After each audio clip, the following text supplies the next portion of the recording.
তো বন্ধুরা, আজকে আমাদের ঘুগনি রান্না হবে। তো সেই জন্য আমরা মটর নিয়ে নিয়েছি। মটরটাকে কম করে 1 থেকে 2 ঘন্টা ভিজিয়ে রাখতে হবে এবং তারপর সিদ্ধ করে নিতে হবে। বন্ধুরা, আমাদের কড়াইতে তেল দেওয়া হচ্ছে।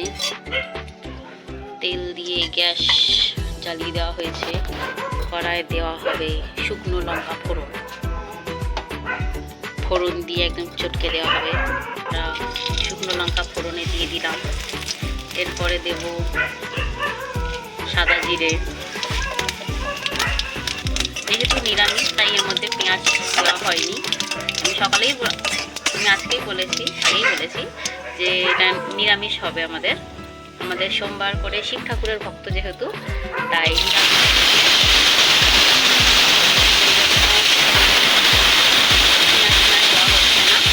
শুধু জিরে শুকনো লঙ্কা ফোড়ন দিয়ে তার মধ্যে আমরা টুকরো করে কাটা আলু ভালো করে ধুয়ে দিয়ে দিচ্ছি। এটা ভালো করে নাড়িয়ে নেওয়া হবে। ভালোই ঝাঁঝ বেরিয়েছে, নাড় একদম জ্বালা পোড়া হয়ে যাচ্ছে। এবারে আলুটা একটু ভাজা ভাজা হতে দিতে হবে, আর ততক্ষণে সিদ্ধ হয়ে যাবে, তাই একটু ঢাকা দিয়ে রাখছি। আলুটা হালকা হালকা ভাজা হলে আমরা তার মধ্যে দিয়ে দেবো আদা, কষে রাখা ঘষে দেওয়া আদা। আর তোমরা চাইলে বেটেও দিতে পারো, যেটা যার যেরকম সুবিধা।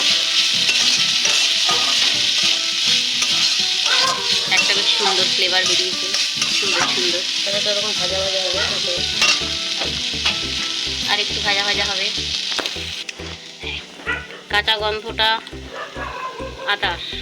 গন্ধটা চলে যাওয়ার পর আমরা এর মধ্যে দিয়ে দিলাম হলুদ। এবারে দেব গুঁড়ো লঙ্কা, সব 100 মশলা, নুন, হলুদ, লঙ্কা, জিরে গুঁড়ো, ধনে গুঁড়ো সব একসঙ্গে পরপর দিয়ে দেবে। তারপর দিয়ে সামান্য জল দিতে হবে। এবারে ভালো করে মিক্স করে নিতে হবে। এবার দিয়ে দেওয়া হচ্ছে টমেটো সস, টমেটো কেচাপ। আপনারা চাইলে এখানে কাঁচা টমেটো ব্যবহার করতে পারেন, কাঁচা বা লাল টমেটো, পাকা টমেটো। সেখানটাতে আমরা টমেটো সস ব্যবহার করছি, এটাও করা যায়।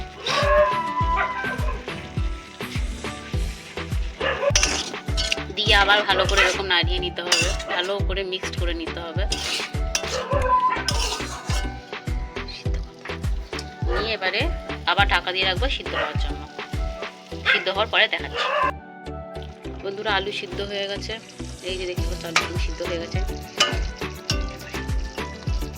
পরে আমরা দিয়ে দেবো সিদ্ধ করা মটর, যেটা আমরা সকালে ভিজিয়ে রেখেছিলাম, যেটা আমরা সিদ্ধ করে নিয়েছি, ওটা এর মধ্যে আমরা দিয়ে দেবো।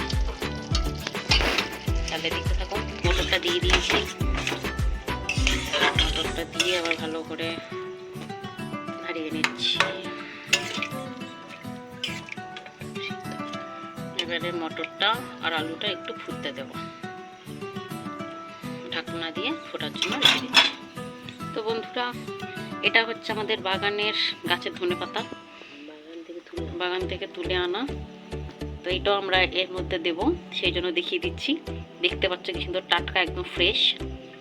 তার মধ্যে এটা ফুটে গেছে। এবার এর মধ্যে আমরা বাড়িতে বানানো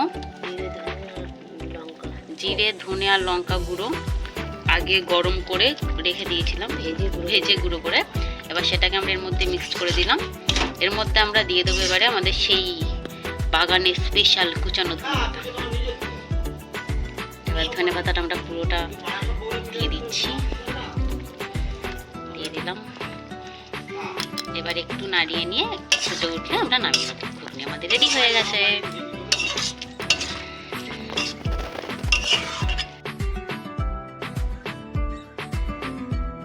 তো বন্ধুরা, আমাদের ঘুগনি রেডি হয়ে গেছে। এটা খাওয়ার সময় এর মধ্যে স্যালাড হিসাবে শসা কুচি, টমেটো কুচি, পেঁয়াজ কুচি আর সামান্য লঙ্কা দিয়ে খেতে পারো। আর সেই সঙ্গে লেবুর রস আর যদি কেউ চাও টক জল দিয়ে মিক্সড করে দিয়ে খেতে পারো।